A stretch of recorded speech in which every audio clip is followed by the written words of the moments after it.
Grab your recruiting posters, Wargamers, because today the pact has leveled up. We've got 4 journeymen, well, 3 journeymen and 1 journeywoman, who are heading back into the edges of the swamp. They're getting closer and closer to tracking down their quarry.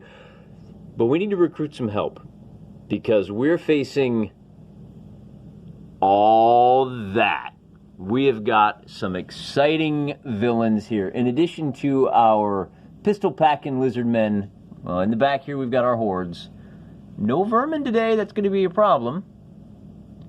12 hordes, and then all kinds of terrors. We've got owl bears, we've got pistol-packing lizard men, more owl bears, devil dogs. We've got whatever the heck these guys are called, manticores, who are classed as shooters, by the way. And more devil dogs, more pistol-packing lizards. It's going to be a tough one. So we're going to take an episode and we're going to go down our recruiting and our replenishment and our resting, and then we're going to also figure out what the scenario is going to be. Stay tuned. What I'll talk to you about is that I made new character sheets. War in a Box, it's all one word, warinabox.blogspot.com. I've made this available. It's a simple PDF that I print 4 to a page in 3x5 style, and it fits everything. It's a little better design because you've got class abilities, which everybody has. It's got room for your burden. It's got everything you need right here.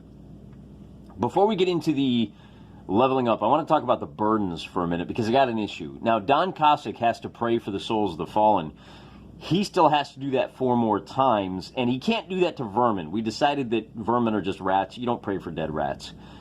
You pray for basically any biped. Any wild critter, not going to count. He's got to pray for bipeds. The good news is, with the 24, now in the last episode, the 29 is what they brought in, and then Don earned 3. He only killed 1 vermin. Come on, Don. Now, Gordo Smith, he had 58 plus 24. We're going to drop his silver pieces down to 22. He's paying off the orphanage there, right? St. Gordo's Home for Unattended Children is now funded, so he doesn't have to waste any more time or any more actions. Joanna, we had said, hey, she has to harvest ingredients from vermin, but if you remember our matrix, we don't have any more vermin in the last 2 scenarios. So we're going to have to bump that up. For her part, she has to harvest from not bipeds, which is going to be tricky because if you remember our matrix, her last 3 have to come from terrors. She's got to harvest bits and pieces from owl bears or devil dogs, or I will go ahead and give her the manticores as well. She's got to do that 3 times over the next 2 scenarios, and then Graham Bavan, he's got to check out the 2 portals. And we're going to change the portals a little bit. We'll get to that in a minute. For right now, what we need to do is replace some stuff. Don Cossack still has everything he needs. Gordo Smith used a belt item. Now, he has dynamite, which is a big bottle of boom. That's great. He's going to hang on to that. He wants a get-out-of-jail-free card. So he's going to get a token of, what are we going to call this thing? We're going to call it the token of the better part of valor, which is a teleportation. So when he's stuck in melee, it's basically a get-out-of-melee free card that lets him, when he's getting banged on by guys, he can step back. That's going to cost him 18 silver. So this 60 silver piece vow leaves him with just 4 silver. So maybe those are a little more expensive than I thought. We might be winding up spending a lot more on, well, I would say we'll spend more on potions, but potions, they can be done using a regular action, using your free action. Sapper Joanna has lots of potions. I should also point out that I took the liberty of rearranging her 13. She's got 2 revive potions for her buddies, 4 bottles of boom, 2 big heals, that heals 2 wounds, 2 potions of speed, 2 smoke bombs, and 1 stun bomb, 5 inches of diameter. And then on the evil guy's turn, whoever's in that diameter is going to lose 2 dice worth of actions. We need to replace her belt slot item. she has a ton of money. So we're going to erase this 3 that she earned on the last episode, the last battle. Another 15 leaves her with 85. And she's going to get a token of protection, which adds 1 wound. So her first wound, she's going to break this sucker in half, and she didn't actually suffer from that wound. I'm also going to buy 2. Now, Graham was our big winner last time around. He's going to buy 2 potions for a total of 36 silver. It's going to leave him with 55 silver. And he's going to have 2 tokens. And the great thing about tokens is... Great, googly moogly. These do not take up a belt slot. That is fantastic. So he's actually going to buy a potion. Now this takes a use, right? Of invisibility. And it does just what you think. For the rest of the turn, you can't be attacked by melee or missile. I'm going to say it gives you a free engage too. That's fantastic. So he's going to have that token, and he's going to have 1 more token. He's got the money to spare. He is going to buy a potion of invisibility. That costs an extra 6. So he is now down to just 49 silver. But he's got a token of sagacity, which after he casts a spell, if he snaps this token, he can immediately cast it again. That is some powerful mojo. The token of potency doubles the effect. So if he casts a spell of Mage Bolt and breaks the token of potency, he gets 8 bolts. But I think what we may do is make this potion of invisibility last 2 turns. Because remember, he's going to have to boogie all over the battlefield in order to check the portals. If he can get 2 of those down, thanks to this, that'll be money well spent. We still have a little bit more money to spend, and to do that, what we're going to do is Don Cossack up here hasn't spent anything yet. He's going to go ahead and buy one of them token of wounds so that he gets +1 wound. That's going to set him back a big 18, knocking him down from 32. Oh, wait a minute. Do we want to do that? We might not want to do that. I think we're going to have to save our money on that one, because he's going to recruit for 18 silver. He's going to recruit a mook. He's going to recruit another sword and board guy. They came in hugely handy last time. So he's going to have 1 mook to help, and that's going to be a melee mook.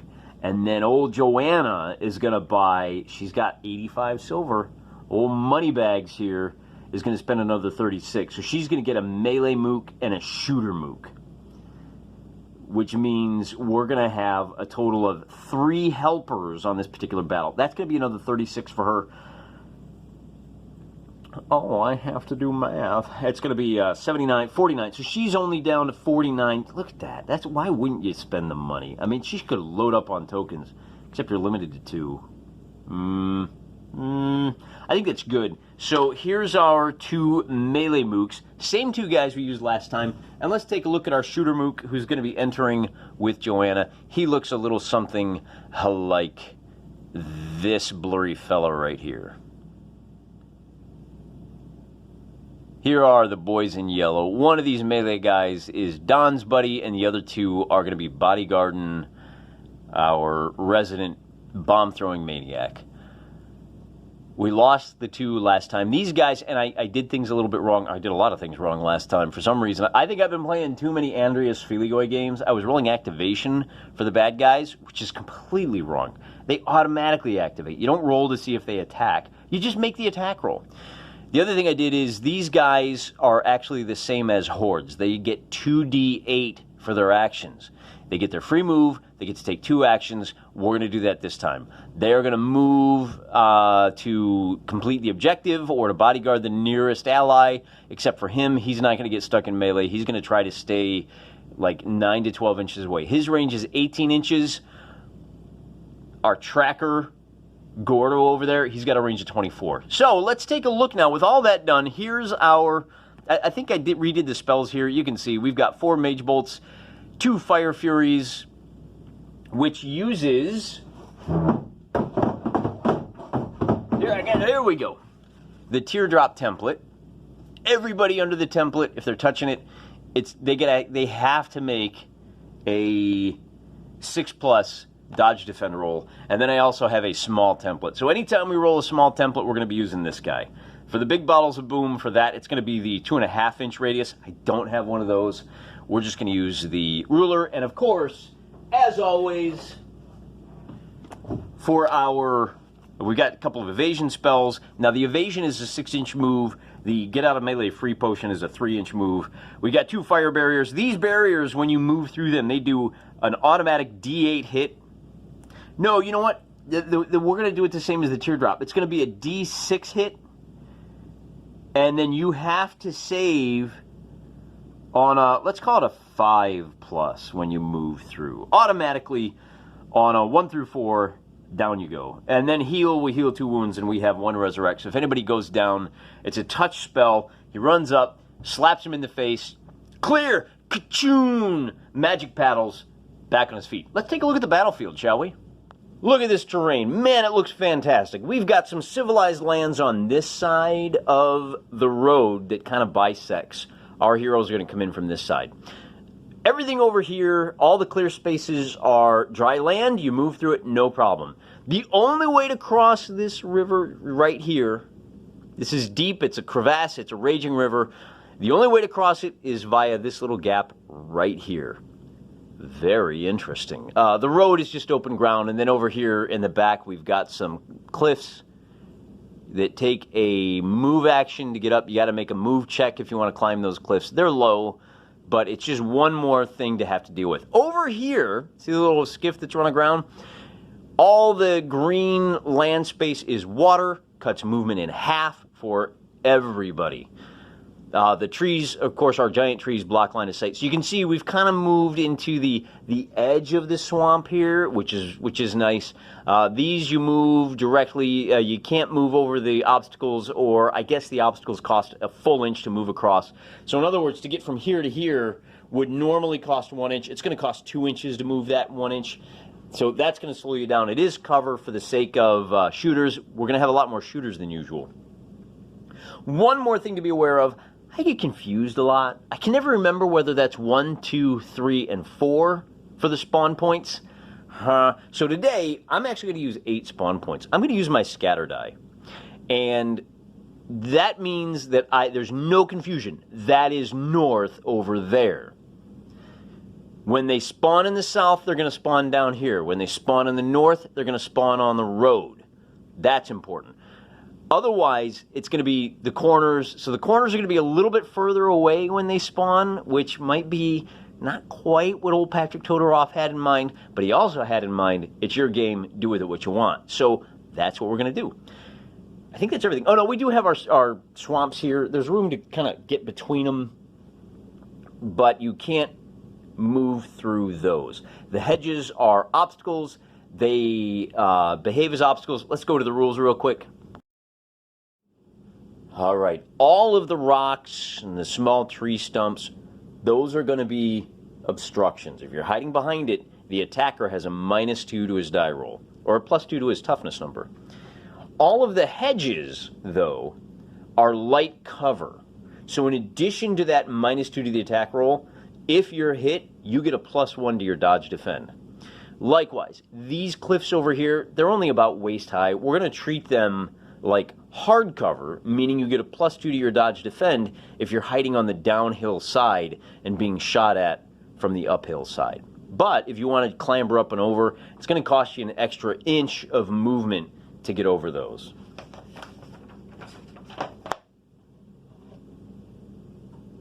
And that's it. Now we need to figure out what our scenario is, and we'll be ready to rock. I will say this, our boys are coming in from down here.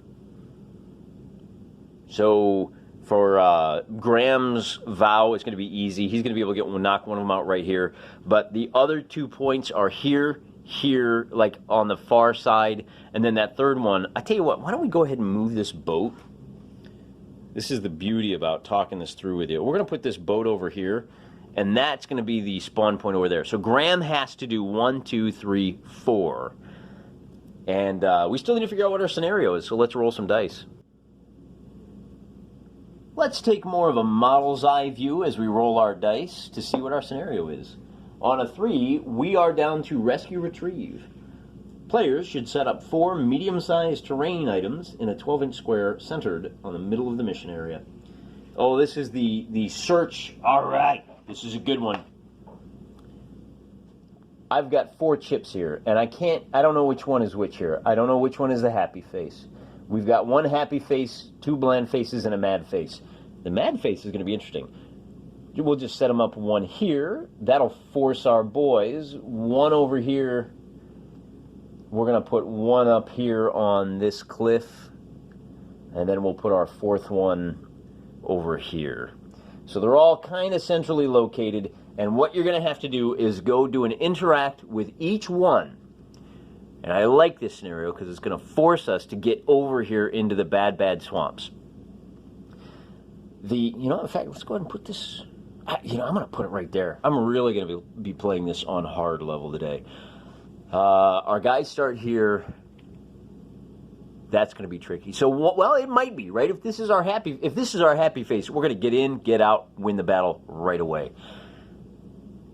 If this is our happy face down there, we're going to be in a little bit of trouble. But we may need to slow down so that we can fulfill some of our vows. Hard to say. All right, with all of that done, with all of that out of the way, I think we are finally ready to bring this episode to a close. And in our next episode, we'll pick it up right there. So tune back in tomorrow, actually. We'll go ahead and upload it. Save you the suspense. And our heroes will go on a hunt for, I don't know, somebody. I'll tell you next time. Till then, I'm praying for you.